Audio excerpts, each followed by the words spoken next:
প্রশংসা করতে পারে না। যারা নবী পাকের বেটা, নবী পাকের নওয়াসা ইমামে হাসান হুসেনকে শহীদ করেছে, আলী আসগার, কিছু লোক বলতে চায় ইয়াজিদ আমিরুল মুমিনিন ছিল, ইয়াজিদের বিপক্ষে হুসেন ষড়যন্ত্র করেছিলেন, তাই তিনাকে শহীদ করা ছিল। আমি বলতে চাই ইমামে হুসেনের 6 মাসের সন্তান সাইয়েদনা আলী আসগার রাদিয়াল্লাহু তাআলা আনহু এই 6 মাসের সন্তান কি ষড়যন্ত্র করেছিল?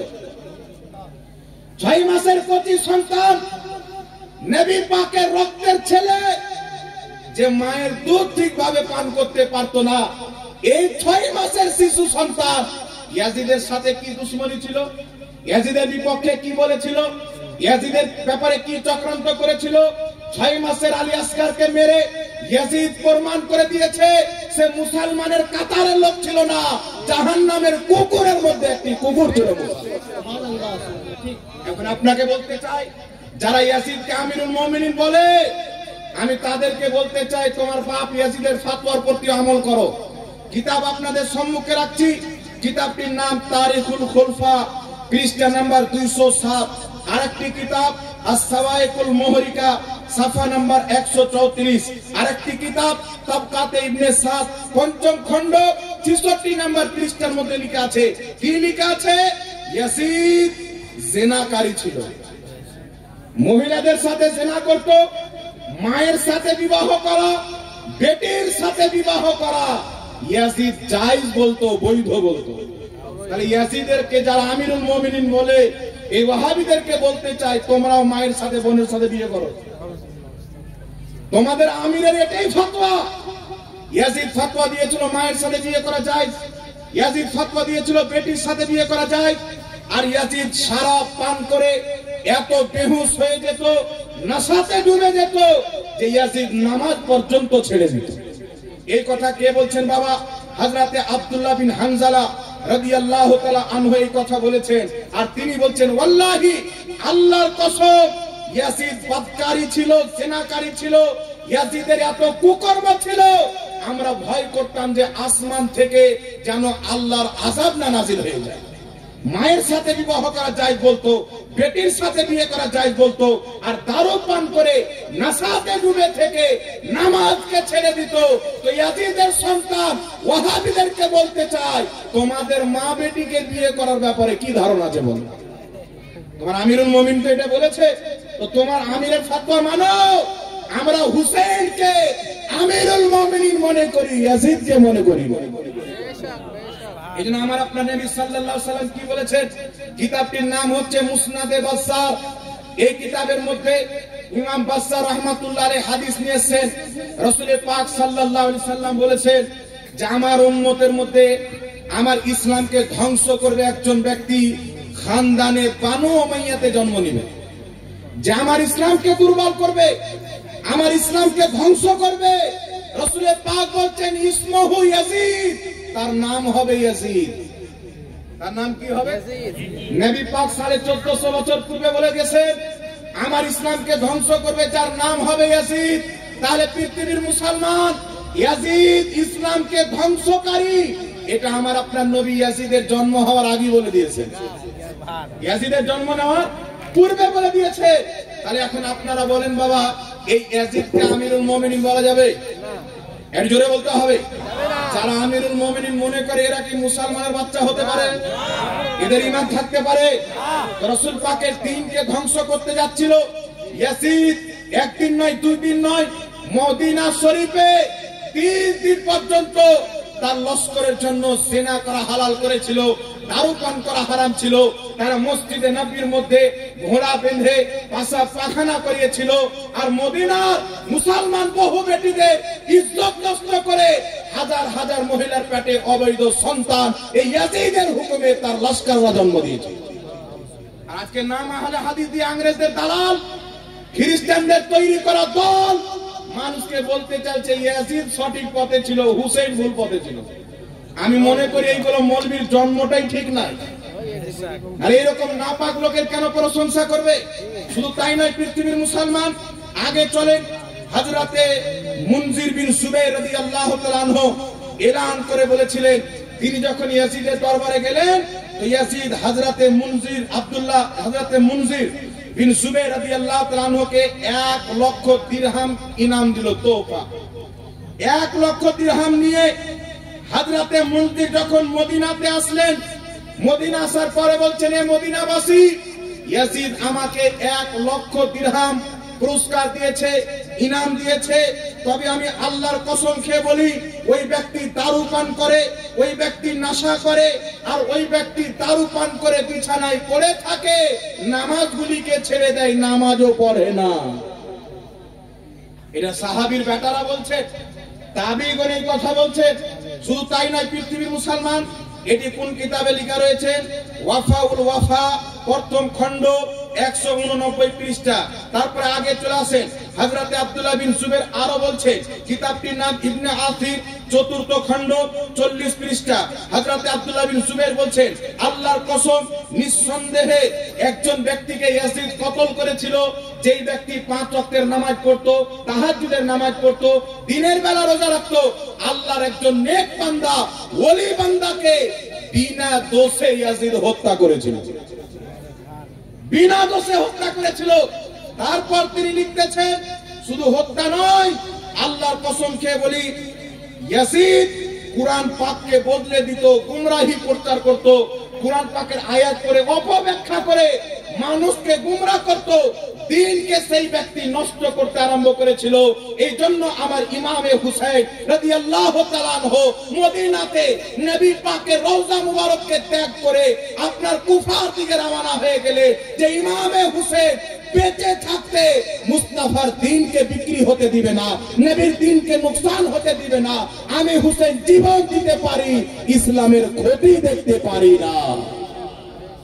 এই জন্য পৃথিবীর মুসলমান, হযরতে সাইয়্যিদনা ইমামে হুসাইন রাদিয়াল্লাহু তাআলা আনহু মদিনা থেকে যখন বেরিয়ে গেলেন, ইয়াজিদ চিঠি লিখলেন তার সহযোগী লোকদেরকে, যে যদি তোমরা বাঁচতে চাও, হুকুমত বাঁচাতে চাও, আমি ইয়াজিদ শুনেছি যে ইমামে হুসাইন মদিনা থেকে বেরিয়ে গেছে, তাহলে তোমরা একটা কাজ করো। ইয়াজিদ বলল, যদি তোমরা নিজের পাওয়ার বাঁচাতে চাও আর নিজের পদকে উঁচু করতে চাও, অর্থাৎ এমএলএ আছো, যদি এমপি হতে চাও, মুখ্যমন্ত্রী হতে চাও, তাহলে হুসেন বেরিয়ে গেছে, তাকে শহীদ করে দাও, এখানে ঢুকতে দিও না। কিছু লোক বলছে ইমামে হুসেনের শাহাদতে ইয়াজিদের কোনো হাত ছিল না, 14 খানদান মিথ্যাবাদী, ডাহা মিথ্যা কথা বলে। এটা মশহুর, ব্যাপকভাবে প্রচারিত। হত্যা করনেওয়ালা ইয়াজিদ ছিল, ইয়াজিদের হুকুমে হত্যা করা হয়েছিল। যখন ইমামে হুসেনের মুস্তককে আলাদা করে উনার মুস্তককে নিয়ে ইয়াজিদের দরবারে যাওয়া হলো, যদি ইয়াজিদের পারমিশন না থাকতো, ইয়াজিদ বদলা কেন নিল না? ঠিক না বেটি? ইয়াজিদের যদি হুকুম না থাকতো, ইয়াজিদ কেন বদলা নিল না? ইয়াজিদ তো বদলা নিতে পারতো। কিন্তু পৃথিবীর মুসলমান, আমি আপনাকে বলি, ইয়াজিদ পারমিশন দিয়ে হত্যা করিয়েছিল। যখন ইমামে হুসেনের দেহ মুবারক থেকে মুস্তককে আলাদা করে ইয়াজিদের শাহী দরবারে নিয়ে যাওয়া হলো, ইয়াজিদ হাতে একটা লাঠি নিয়ে ইমামে হুসেনের ঠোঁটে আঘাত করে বাড়ি মেরে, ওই ইয়াজিদ বলেছিল, বদরের যুদ্ধে মুহাম্মদ সাল্লাল্লাহু আলাইহি সাল্লাম আমাদের বাপ দাদা পূর্বপুরুষকে হত্যা করেছিল, আজকে তার নামাসাকে হত্যা করে আমি ইয়াজিদ আমার বাপ দাদার বদলা নিলাম। কাফিরদেরকে নবী পাকের সৈনিক বদরের যুদ্ধে জয় করেছিলেন, সেই কাফিরদের কথা ইয়াজিদ বলছেন, তাদের আমি হুসেনকে কতল করিয়ে বদলা নিলাম। আর ওই ইয়াজিদের আওলাদরা বলছে যে আমার আব্বা ইয়াজিদের কোনো দোষ ছিল না। তাহলে চিন্তা করছে বাবা। আর আমাদের সমাজের কিছু লোক এদের চক্রান্তে পড়ে, এদের জাল হাদিসকে সহি বলা না বুঝতে পেরে, সহি হাদিসকে জাল বানানো না বুঝতে পেরে, এদের ধোঁকাতে পড়ে নিজের এলাকার জান্নাতি মসজিদ ত্যাগ করে ইহুদিদের টাকা দেওয়া মসজিদে নামাজ পড়তে যাচ্ছে।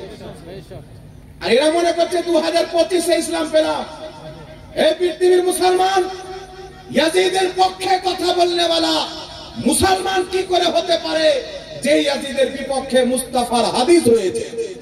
আমার নবী বলেছে, ইয়াজিদ আমার দ্বীনকে ধ্বংস করবে, বানু উমাইয়া খানদানের লোক হবে, ওই ইয়াজিদ ইসলামকে নষ্ট করেছিল, ইসলামের ক্ষতি করার চেষ্টা করেছিল। আমার হুসেন ইসলামকে জিন্দা করেছে। একটু জোরে বলতে হবে সুবহানাল্লাহ। এই জন্য কাতলে হুসেন असल में मर के यजीद है, इस्लाम जिंदा होता है हर करबला के बाद। আর ইমামে হুসেনের বিপক্ষে বলনেওয়ালা ওয়াহাবিদের কাছে মেসেজটা পৌঁছে দিয়ে ইবনে আব্দুল ওয়াহাব নজদির অবৈধ মুকাল্লিদ, আমি বলতে চাই যারা ইয়াজিদের পক্ষে কথা বলে হুসেনের ভুল খুঁজতেছো, শুনো, যেই ব্যক্তি যদি কাবা ঘরের মধ্যে সাজদারত অবস্থায় কোনো ব্যক্তি মরে যায়, এমন অবস্থায় মরল যে তার অন্তরে বুগজে আহলে বাইত ছিল, তো বলা হচ্ছে মাতা কুফর। সে যদি কাবা ঘরের মধ্যে সাজদার অবস্থায় মারা যায়, তার অন্তরে যদি হুসাইনের দুশমনী থাকে, চুলের দানা পরিমাণে বুগজ থাকে, মাতা কুফর, ওই ব্যক্তি কাফির হয়ে মরল। আর এমন অবস্থায় কোন ব্যক্তি যদি বাঙ্গালে মারা যায়, ভারতে মারা যায়, যে যার অন্তরে হুসাইনের মোহাব্বত ছিল, আহলে বাইতের প্রেম ছিল, মাতা মুমিন, সেই ব্যক্তি মুমিন হয়ে জান্নাতি হয়। সুবহানাল্লাহ। ইমামে হুসাইনের মোহাব্বত দুনিয়া থেকে জান্নাতি হয়ে যাওয়ার আলামত, ঈমান নিয়ে যাওয়ার আলামত। এই জন্য আপনাদেরকে বলতে চাই ভাই, নতুন নতুন দল বেরিয়েছে, এখন ইয়াজিদের কথা বলছে। কিছুদিন পর মুখতার সাকফি যে নিজেকে নবী দাবি করেছিল, এর উপরও প্রশংসা চালু করবে। কিছুদিন পর গোলাম আহমদ কাদিয়ানীকেও প্রমোট করবে। কিছুদিন পর বলবে তারাবির নামাজ বলতে কোনো জিনিসই নাই। আর চ্যালেঞ্জ করছে বাংলাদেশে যে 20 রাকাত তারাবি ভুল, 8 রাকাত তারাবি মা কা দুধ পিয়া है तो कभी हमारे साथ भी बैठो ना। দেখি কত বড় মায়ের দুধ পান করেছো। এখন যখন বসার হিম্মত থাকবে না, তো বাজারের মসজিদের ইমাম সাহেবকে লাগিয়ে দিবে। চুজা মৌলভীকে বলবে জাহাঙ্গীরের ব্যাপারে ভিডিও বানা, এ তো আমাদের দোকান বন্ধ করে দিচ্ছে, তোরা বানা। তো বলছে হুজুর আপনি বসেন না, এরা বেরেলভি, এদের সাথে পারা যাবে না। আমাদের বাপ দাদারা 200 বছর বসেছে, যেখানে বসেছে বেরেলভিরা সিধা অপারেশন করেছে, অবসর করেনি। এই জন্য চুজা মৌলভী, কুঠি মৌলভী মাদ্রাসার তালবিলিংকে বলছে জাহাঙ্গীরের সাথে ভিডিও বানাবার চ্যালেঞ্জ করো। তো চুজা মৌলভীদের সাথে বসার সময় আমাদের কাছে নাই। আমাদের তালবিলিং আছে, আমাদের ছাত্র আছে। তোমাদের বলে বলে যে এইগুলো মৌলভী বসাও ময়দানে, তারা ইয়াজিদের পক্ষে বসুক, আমরা হুসাইনের পক্ষে বসবো। সারা পৃথিবী জমিন আসমান সাক্ষী হয়ে যাবে যে হুসাইন ওয়ালাকে আর ইয়াজিদ ওয়ালাকে। আর ইয়াজিদ যে জান্নাতে যাবে না একটা জাল হাদিস দেখাতে পারে, না একটা জয়ীফ হাদিস দেখাতে পারে। আর হুসাইন জান্নাতি যুবকদের সর্দার। আমরা এটা সেহায়ে সিত্তা থেকে সহিহ হাদিস দেখাবো, হুসাইন জান্নাতি, জান্নাতি যুবকদের সর্দার বলে বল। সুবহানাল্লাহ, সুবহানাল্লাহ। এই জন্য পৃথিবীর মুসলমান আপনাদেরকে সচেতন করতে চাই, ইয়াজিদের পক্ষে যতই দলিল দেখ, আপনি কি করে জানেন বাবা?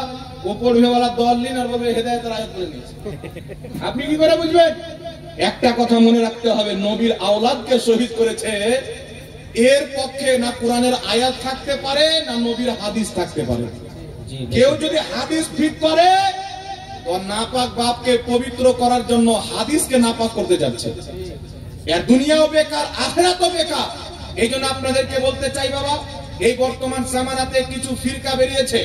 আমরা যদি বলি, তো আমাদের সমাজের কিছু লোক বলছে কি দরকার, ওরাও নামাজ পড়ছে। আরে বেটা, শয়তানও তো নামাজ পড়তো, তুই তো 5 ওয়াক্তের পড়ছিস, শয়তান 90 কোটি বছর নামাজ পড়েছে। তাহলে একবার বলো তো যে শয়তানও সুবহানাল্লাহ খুব ভালো লোক, জান্নাতি লোক, 90 কোটি বছর নামাজ পড়েছে, বলবে? গোলাম আহমদ কাদিয়ানী 5 ওয়াক্তের নামাজ পড়তো, নবী দাবি করলো, উম্মত তাকে কাফির বলে ফতোয়া দিল। এখন আপনাকে বলতে চাই, পৃথিবীর মুসলমান নামাজ পড়লে কি মুসলমান হয়ে যাবে? একটি হাদিস শোনাই, বুখারী খুলেন, স্পষ্ট ভাষাতে রাসূল পাকের হাদিস রয়েছে। আমার আপনার নবী সাল্লাল্লাহু আলাইহি ওয়াসাল্লাম একদিন গনিমতের মাল বন্টন করছেন। যারা বদরি সাহাবী বদরের যুদ্ধে উপস্থিত ছিলেন, আমাদের নবী তাকে 2 হিস্সা দিচ্ছে, আমাদেরকে লক্ষ্য করেন। আর যারা বদরের যুদ্ধে উপস্থিত ছিলেন না, ওইগুলো সাহাবীকে আমার নবী 1 হিস্সা দিচ্ছেন। নবী 2 হিস্সা বাঁটছেন বদরি সাহাবীকে, যারা বদরি নাই তাদেরকে 1 হিস্সা দিচ্ছেন। আচ্ছা বলেন তো নবী বন্টন করছেন ভুল না ঠিক? ঠিক করে বলেন। নবীর বন্টন করা স্বয়ং আল্লাহর বন্টন করা। আল্লাহ কোরআন পাকে বলছেন মা ইউতির রাসূলা ফাকাদ আতা আল্লাহ, যেই ব্যক্তি আমার নবীর আদেশ মানলো সে আমি আল্লাহরই আদেশ মানলো। সুবহানাল্লাহ। আর নবী পাক সাল্লাল্লাহু আলাইহি ওয়াসাল্লাম মক্কা থেকে হিজরত করে মদিনা যাবেন, 40 জন কাফির আমার আপনার নবীর হুজরাকে ঘিরে আছে। মুহাম্মদ সাল্লাল্লাহু আলাইহি ওয়াসাল্লাম যেমনই বের হবে কতল করে দাও, কিছুই বলা যাবে না, ডাইরেক্ট কতল। 40 জন কাফির বড় বড় চোখ করে তাকিয়ে আছে আমার আপনার নবী মুস্তাফা হযরতে আলীউল মুর্তজা মাওলায়ে কায়নাত রাদিয়াল্লাহু তাআলা আনহুকে ডাকলেন। ডাকার পর বলছেন আলী আমি মদিনা চলে যাব, তুমি সকাল যখন হয়ে যাবে আমার বিছানায় ঘুমিয়ে যাও, সকালবেলা উঠে যাদের যাদের আমানত আমার কাছে রয়েছে তাদেরকে ফেরত দিয়ে তুমি মদিনা আসবে। আমার আপনার নবী মুস্তাফা দেখছে 40 জন কাফির নবী পাকের ঘরকে ঘিরে আছে, নবীকে হত্যা করবে বলে, রাসূলকে কতল করব বলে। আমার নবী মুস্তাফা হাতে কিছু পাথর কাকড় নিয়ে কাফিরদের দিকে চালিয়ে দিল, তাদের চোখ অন্ধ হয়ে গেল, নবী পাক তাদের সামনে দিয়ে চলে গেল, তারা খবরই পেল না। নারে তাকবীর, নারে রিসালাত, উলামায়ে আহলে সুন্নাত।